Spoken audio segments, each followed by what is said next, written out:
ఇలిమ దేశంలో విశాఖను 5వ ఆర్థిక నగరంగా తీర్చిదిద్దుతామంటూ ఇప్పటికే మంత్రి నారా లోకేష్ స్పష్టం చేశారు. ఒకవైపున సిఐఏ నిర్వహించిన సదస్సులో భాగంగా మాట్లాడుతూ చాలా అంశాలకు సంబంధించి మాట్లాడారు. ముఖ్యంగా పారిశ్రామికంగా రాష్ట్రాన్ని ఎలా అభివృద్ధి చేయబోతున్నాము, ప్రణాళికలు ఎలా ఉండబోతున్నాయనేది వివరించారు. అలాగే ఉత్తరాంధ్ర అభివృద్ధికి సంబంధించి కట్టుబడి ఉన్నామని, పారిశ్రామికంగా అభివృద్ధి చేస్తామని, అలాగే ఐటీ పరిశ్రమల నిర్వహణకు కావచ్చు, ఐటీ పరిశ్రమల స్థాపనకు కావచ్చు కృషి చేస్తున్నామంటూ మౌలిక సదుపాయాల కల్పనకు, పాలసీల అంశానికి సంబంధించి చాలా అంశాల గురించి మాట్లాడారు కదా.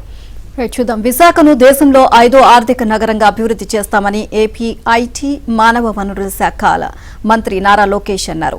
భారత పరిశ్రమల సమైక్య సిఐఏ విశాఖపట్నంలో నిర్వహించిన మౌలిక వసతుల సదస్సుకు మంత్రి బీసీ జనార్దన్ రెడ్డితో కలిసి లోకేష్ హాజరయ్యారు. ఇక పెట్టుబడిదారులకు ఏపీలో అత్యంత ప్రాధాన్యం ఇవ్వనున్నట్లు లోకేష్ చెప్పారు. పారిశ్రామికవేత్తలు పెట్టుబడులతో వచ్చేలా పోటీ వాతావరణం కల్పిస్తామని అన్నారు. ఇతర రాష్ట్రాల కంటే ధీటైన మౌలిక వసతులు, పాలసీలు రూపొందిస్తామని చెప్పారు. అభివృద్ధి వికేంద్రీకరణను అధిక ప్రాధాన్యమిస్తామని అన్నారు. అనంతపురంలో కియా మోటార్స్, కర్నూలులో 72 గిగావాట్ల పునరుత్పాదక ఇంధనం, చిత్తూరు, నెల్లూరులో ఎలక్ట్రానిక్ మ్యానుఫ్యాక్చరింగ్ క్లస్టర్, ప్రకాశం జిల్లాలో బయోఫ్యూయల్స్, కృష్ణా, గుంటూరు జిల్లాలో క్యాపిటల్ రీజియన్, ఉభయ గోదావరి జిల్లాలో ఆక్వా కల్చర్, ఐటీ డెస్టినేషన్ గా ఉత్తరాంధ్రను అభివృద్ధి చేస్తున్నట్లు వివరించారు.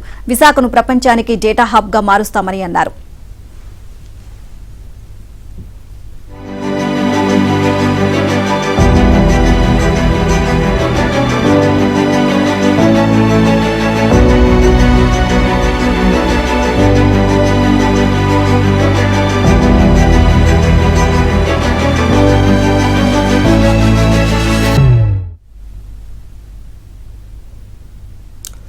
భోగాపురంలో నిర్మించే అంతర్జాతీయ విమానాశ్రయం ఈ ప్రాంత రూపురేఖలనే మార్చేస్తుందని తెలిపారు. దానిని కేవలం విమానాశ్రయంగానే కాకుండా నిర్వహణ, మరమ్మతులు, ఓవర్ హాలింగ్ కేంద్రంగా కూడా అభివృద్ధి చేయాలనే ఆలోచన ఉందన్నారు.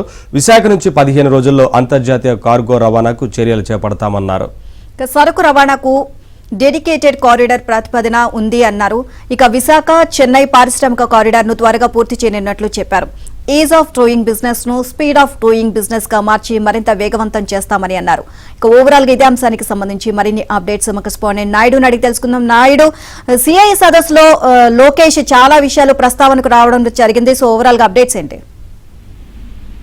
విశాఖపట్నంలో మొదటిసారిగా పారిశ్రామికవేత్తలు ఎవరైతే ఉన్నారో కాన్ఫెడరేషన్ ఆఫ్ ఇండియన్ ఇండస్ట్రీకి సంబంధించినటువంటి వాళ్ళతో సమావేశం ఏర్పాటు చేశారు.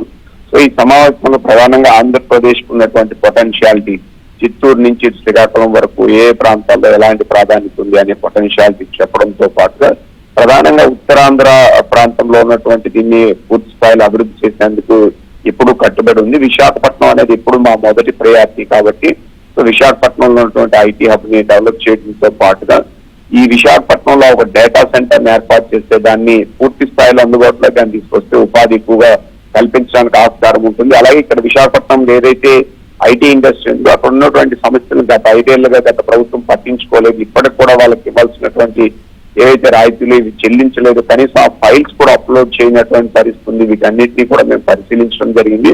సో ఒక్కొక్కటి సమస్య నేరుగా మేము పరిష్కరిస్తున్నాం. ఎవరైతే ఇండస్ట్రియలిస్టులు ఉన్నారో వాళ్ళతో నేరుగా మేము టచ్ లోకి వెళ్తున్నాం. ఐటీ పరిశ్రమకు సంబంధించిన సమస్యలు, ఇబ్బందులు నేరుగా తెలుసుకొని ఎప్పటికప్పుడు పరిష్కరించే దిశగా అడుగులు వేస్తున్నాం అని చెప్పి చెప్పడంతో పాటుగా విశాఖపట్నంలో ఏదైతే రవాణా వ్యవస్థ కావచ్చు, ఇటు భోగాపురం ఎయిర్పోర్ట్ కానీ కంప్లీట్ అయితే అది ఒక ఎకనామిక్ యాక్టివిటీగా డెవలప్ అవుతుంది.